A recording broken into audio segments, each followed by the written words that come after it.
Welcome everyone to the BX Sports Yard Network and this impromptu video of MMA Weekly. And today I want to do a video talking about the big news that happened the last 24 hours. So last night, Dana White at 1 a.m. revealed that Jon Jones injured no, not injured. He tore his pec. He was doing wrestling training and he was trying to go for a takedown and he tore his pec. And Dana White showed the video of it, and Dana White mentioned that Jon Jones is going to be out for about 8 months. So with that being said, Jon Jones is not going to obviously main event UFC 295 in Madison Square Garden, which is in 2 weeks from Saturday. Yeah, 2 weeks from Saturday. So John's out of the main event, and we got a new main event, which is excuse me, Alex Pereira versus Yuri Prohaska for the light heavyweight championship. That was originally the co-main event, and it's a great main event too, considering that was a fight I think most people were excited about on that card, including myself. I was the most excited for that fight, and now we're getting that fight for the main event. Awesome. Good job, UFC, putting that fight on the card anyway, just in case something like this happened. So you got a good main event in case anything happened to the original main event of Stipe and Jon Jones, which obviously Jon Jones got hurt, so he's going to be gone till the summer, basically. Probably won't see Jon Jones back to what, International Fight Week in July. So, yeah, sucks for Jon Jones. Hopefully, you're sick, he recovers so we can see him fight again. Despite all his issues and how he is as a person, he's a great fighter. In my opinion, the best fighter to ever do it in MMA history, in my opinion. But yeah, I mean, sucks for Jon Jones and sucks for Stipe because he probably looking forward to fight for his belt, try to get his belt back. Considering Stipe's last fight was where he lost the title to Francis Ngannou 2 years ago. He hasn't fought since, so it's been a minute since we've seen Stipe Miocic. So for him, it sucks. He lost the opportunity to be a champion again, and now he's gonna have to wait. Although I don't think me personally, I don't like the idea of Stipe waiting of just sitting around waiting for Jon Jones to fight for the belt again, considering Stipe hasn't fought in 2 years, and actually March will be 3 years. So the chance Stipe won't fight for 3 years before crazy to think about. It'll be 3 years before Stipe fights again, and that's just like absurd. Been that long, and to me, it's like I get yes, I understand you defend the belt, 3 times your first reign, which is the most in heavyweight history, and then you defend it again your second reign. So you have four total title defenses, which I think might be the most in UFC history in terms of heavyweights. I could be wrong, but same time, it's like you haven't exactly beat anybody. You have these guys who are putting the work in, who are actually excited, doing the work, putting names themselves, making names for themselves, very deserving of title fights in both Tom Aspinall and Sergei Pavlovich, which is the co-main event, the new co-main event for the interim heavyweight belts for UFC 295. And I'll talk more about that matchup later. But still, I just want to talk about Stipe and Jon Jones and Dana White thing real quick before I talk about Sergey and Tom Aspinall. But hang on. Oh, sorry there. Need a cough there. But what was I saying? Oh yeah. I understand Stipe, the legend, Hall of Famer, one of the greats. In my opinion, second greatest heavyweight MMA history behind Fedor Emelianenko. But with that being said, I don't think Stipe is really deserving of a title fight, despite his resume, because of 2 year layoff. And plus, a lot of us believe he was going to get beat up by Jon Jones anyway, because of the fact that, yeah, Stipe, I understand Stipe's got great boxing, good wrestling, but same time, and he's very athletic, but at the same time, John's more athletic. Jon, I feel like more ways to win with elbows, knees, kicks, and wrestling. I think his wrestling he might be a better MMA wrestler than Stipe Miocic is. Actually, I think he is better one to me. He's using it more than Stipe's done in his fights. But he's better at that than Stipe is, in my opinion. I think he'll beat up Stipe. That's why I personally thought that he was going to destroy Stipe because of layoff, plus everything I mentioned with the athleticism, better wrestling, more ways to beat you, finish you, especially with his knees and elbows and stuff like that, and his kicks too. I thought, man, I just think a lot of us in the MMA community thought that this was not good. That Jon Jones was going to destroy Stipe, basically finish him. That's just my opinion. I still feel that way going if they do rematch. I mean, not rematch. If the UFC does rebook it, which I say if it seems like UFC is positive of doing it because Dana White did a post fight media scrum for the power slap, and they asked him about this whole heavyweight situation, and he said they want to rebook the fights and because of the fact it's two legends and fans want to see it, which yes, some fans do, but I feel like most of us fans are. I feel like more fans are more on my side where they're not super excited to see it as much. I mean, yeah, well, it's cool seeing two legends fight each other, the greatest UFC heavyweight versus the greatest light heavyweight, UFC light heavyweight. And in a lot of people's minds, including myself, the greatest fighter of all time, Jon Jones, that is, I'm talking about fighting, Jon Jones fighting Stipe, the greatest heavyweight of all time in UFC, fighting each other.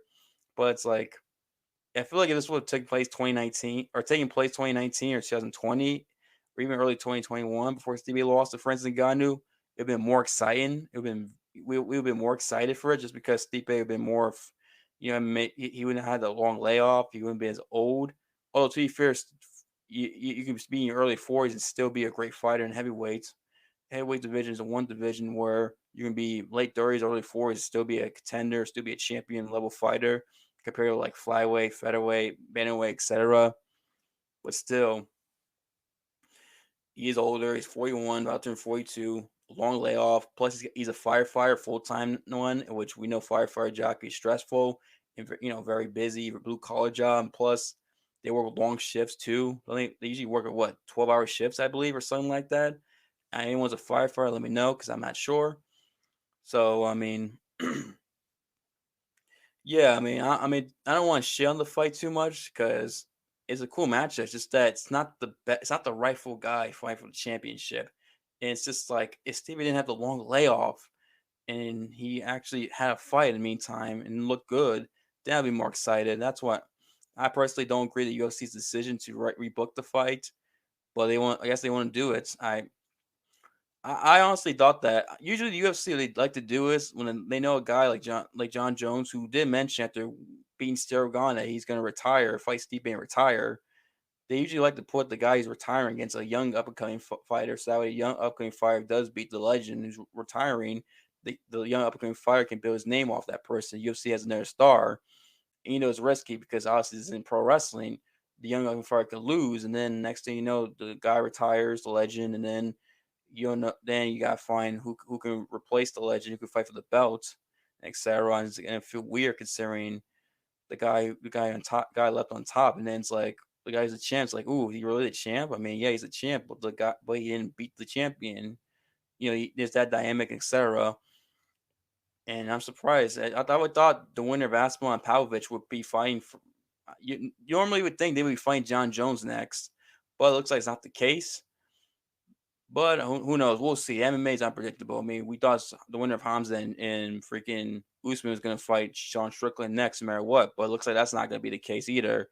You look at Hamza's middleweight rankings and the fact he has an injured hand. So, which I'll talk about that in my UFC 294 reaction video. But let's talk about Sergei Pavlovich and Tom Aspinall because that's the fight that's taking place for the interim heavyweight title, and I'm excited as fuck for that fight because Tom Aspinall is one of my favorite fighters in the roster, and Sergey Pavlovich is slowly becoming one of my favorites.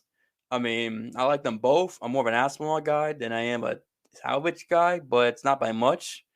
I like both guys, and they're both exciting. I mean, these guys their fights do not last long. I forgot. I was trying to look at the average fight time for both of them. I saw something. I think both guys is like over 2 minutes or some crazy stat like that. I mean, Sergey Pavlovich has 6 victories in a row, all by first round knockouts. Insane. Just crazy what Pavlovich has done. The guy's the guy's starting to cement himself as one of the greatest power punchers in UFC history. He's up there with Mark Hunt, Derek Lewis, and Francis Ngannou for the most devastating punchers in the history of the UFC. Also, Shane Carwin too was also another guy like that who had like a streak himself, first round finishes as well. And Pavlovich, I believe his last 7 victories are actually no, yeah, his last 7 victories, I looked it up, are all by first round finishes. And then Tom Aspinall, who's got all he's got 6 victories in UFC. All but one are first round finishes. The only one that was not a first round finish was the fight with Andre Arlovsky, which went to the second round. But it was early second round. He submitted him. He took him down and just got rear choked him and submitted him quickly early in that second round. If you watch that fight, and Tom Aspinall's got about 2 submission victories and 4 knockouts. And both guys are coming off knockout victories in the first round. Aspinall's coming off that TKO victory with Marcin Tybura back in July in London. And I believe it was a minute 30 seconds. It was under 2 minutes. I remember that fight with Marcin Tybura where he knocked him out. TKO him. I think it was TKO. It was knockout or TKO. I don't remember. You get what I mean. He finished Tybura with strikes. He dropped in, just ground and pound him until the rest stopped. and Sergei Pavlovich come off that impressive first round victory, knockout victory over Curtis Blades back in April, and where he stuffed some takedowns. He stuffed about I believe one or two takedowns. I know Blades went for a takedown. He stuffed that one. I think he Blades went for another one and stuffed it too. So I believe he stuffed two takedowns in that fight, if my memory serves me correctly. Yeah, and that's important. I'll mention that later. Why? So both guys are hot as ever. The two up younger guys in the heavyweight division. These are guys who feel like they're gonna rule the heavyweight division for the next 5 6 years, probably 10 years, basically. These two, man, I'm so pumped, man. I had these two were gonna fight eventually. I just thought it was gonna be for the actual heavyweight belt, not the interim belt. But man, it's an exciting fight. I can't wait for this fight to take place. Whoo, let's go. Now, who I think's gonna win? This is tough. I'm like, it's like I'm 50-50 with this. Part of me thinks, oh, Pavlovich is gonna win, but then part of me like Aspinall's gonna win. But with that being said, I think Tom Aspinall. Now I thought about it for a while. Throughout the whole day, thinking about the fight. I'm going with Tom Aspinall. Just I'm not fully confident. I'm like 55-45 leaning towards Tom Aspinall, if that makes sense. The reason why I'm saying that is because Aspinall has shown more ways to win than Pavlovich has, in my opinion. Aspinall has showcased his wrestling. He can take guys down and submit them like he did with Arlovsky and Alexander Volkov more impressively back in March of last year. And I feel like he has more ways to win. And plus, I feel like with short notice, it might benefit Aspinall, it being short notice. Whereas if this fight was a full train camp, I would have probably leaned towards Pavlovich. And the reason why I said because for those of you who don't remember, Sergei Pavlovich made his UFC debut back in 2018 against Alistair Overeem. In a fight he lost. That's his only loss of his career, and that's his only loss of his whole MMA career, not just UFC, but his MMA career. And if you remember that fight, Alistair Overeem used grappling and a lot of wrestling, a lot of grappling to dominate Sergey and to frustrate him. And he used a lot of trips to trip over Sergei Pavlovich, and it was made it possible for him to land those knees that hurt Pavlovich, that knocked him out or TKO'd him. I know he got finished by Overeem in that fight. Now, the one thing about that fight was Sergey took that fight on short notice. It wasn't a full train camp. That was a short notice fight for Sergei Pavlovich, and it did not work out for him. And in my opinion, Tom Aspinall is just as good as a grappler and wrestler as Alistair Overeem, if not maybe a more better wrestler than Alistair Overeem. Now, submission game, Overeem and him, who knows who's the better submission guy? I'll say Tom Aspinall could be proven to be better than Overeem, considering he has a whole career ahead of him. Well, Overeem's retired basically, but I feel like Tom Aspinall might be the better wrestler, grappler for offensive grappling that's not submission based, if that makes sense. If you get what I'm catching at. And I feel like he's better than Overeem there. And the fact that short notice, it might hurt Sergey Pavlovich because the thing is, Sergey Pavlovich does have a sambo background. He does, and you saw in the fight with Curtis Blades, he's able to stop Blades' takedowns. We know Blades is an All American wrestler, credential wrestler, one of the best wrestler, probably the best wrestler in the heavyweight division, and probably one of the best wrestlers in the UFC currently. When he decides to use his wrestling, he's pretty damn good at it. And Blaze wasn't able to land a single takedown on Pavlovich, and Pavlovich was stuffed them on a full training camp. And I feel like the fact that this fight's not a full training camp, but instead it's going to be a short notice fight. And we saw the last time he took a short notice fight how it backfired on him against Overeem with wrestling and grappling, which, in my opinion, Aspinall might be the better wrestler grappler than Pavlovich is. I mean, not Pavlovich. Overeem is offensively just a better offensive wrestler than Overeem is. And the fact that it's short notice, Pavlovich won't have enough time to prepare for him. And to me, it seems like a bad recipe for Sergey Pavlovich. I think Aspinall's going to finish him probably in the first round. I think he'll submit Sergey Pavlovich personally. I think it's going to be a first round submission. This fight's not going to last long.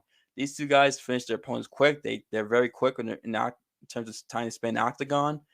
And this fight is not going to last past the first round. I'll be shocked as fuck if this fight goes past the first round. Just me personally. But I got I got Aspinall in the I think he's gonna get a first round submission, and he's gonna be a new interim champ. And Brent's gonna and it's gonna be one step for a British heavyweight championship. And you know what? Now I think about it, I can see Aspinall probably defend that belt. He shouldn't, but he might defend an interim heavyweight belt considering they're probably gonna go back to London what March. They usually go back to London in March, like they did this past year and last year.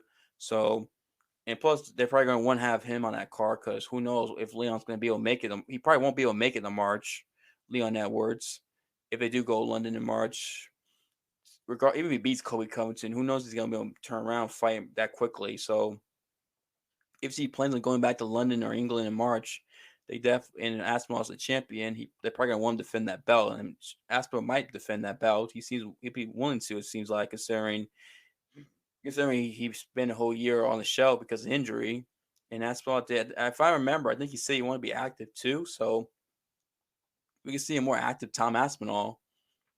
In the meantime, fight win this fight in November, fight in March, and maybe after that wait for the winner Stipe and Jones, which I know that wouldn't be him being active. Although if he does win his fight in November, fight in March, that'll be three fights within less than like 12-month calendar span. Because it'll be July this year, November, and March. So you get what I mean. What I'm trying to say here.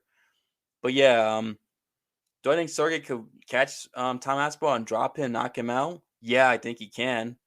Especially if Tom Aspinall goes at Sergei Pavlovich, which is going to have to try to take him down, in my opinion. He's going to have to do that because I don't think. I mean, unless he can time a counter takedown to Sergey, if Sergey comes at him. But I feel like if Aspinall's going to take Sergey down, he's going to have to go after him and try to get a hold of him and take him down. Me personally, and who knows, maybe Pavlovich might catch him with uppercut or something that could drop him because Pavlovich does have 84-inch reach advantage, which is the longest in UFC, tied with Jon Jones. That's something to watch out for. But yeah, I think Aspinall's going to win first round submission just because of the fact that better offensive wrestler than Overeem, in my opinion. Might be a better grappler than Overeem. We'll wait and see. But I know Overeem's known for his striking, but Overeem did have a lot of submissions in his career. And I think he was a black belt at one point. I could be wrong about the black belt part, but I know he had a lot of submissions in his career. And when he needed to use grappling, he did use grappling and use it effectively. Overeem did. So yeah, better offensive wrestler Overeem, might be a better grappler overall, submission guy than Overeem. And this is a short notice fight. And last time Sergey took a short notice fight, again it was against Overeem. And Overeem was able to use his wrestling and his grappling to frustrate Pavlovich and led to the finish. Led to Pavlovich being finished in this fight. He's only lost his career. And I feel like it's gonna happen here. Like I said, if this was a full camp, I might lean towards Sergey, but who knows? I could be proven wrong. Anyway, that's my preview. That's my preview of the Aspinall and Sergey Pavlovich fight. Who knows? My opinion might change if we get closer to the fight once I do the preview video. Maybe I watch both guys a little bit more of both guys. And maybe my opinion might change. Who knows? But yeah, that's like I said. This is what I think of the fight. My excitement level is on 10. I cannot wait for November 11th to come. Let's fucking go. I don't want to yell too much, scream too much because it's 3 a.m. in night. It's 3 a.m. where I'm recording this video. So yeah. Anyway, thank you guys for watching, listening. Give this video a thumbs up, and don't forget to subscribe. And let me know who you think is gonna win the fight between Sergey and Tom Aspinall. And also, do you agree with the UFC's decision to rebook Stipe and Jon Jones? Do you or do you not? Tell me why. And also, who do you think would have won anyway? And who do you think is gonna win anyway between Stipe and Jon Jones? Let me know. Appreciate the love support you guys give me. Thank you guys for watching. I'll see you next time, and peace.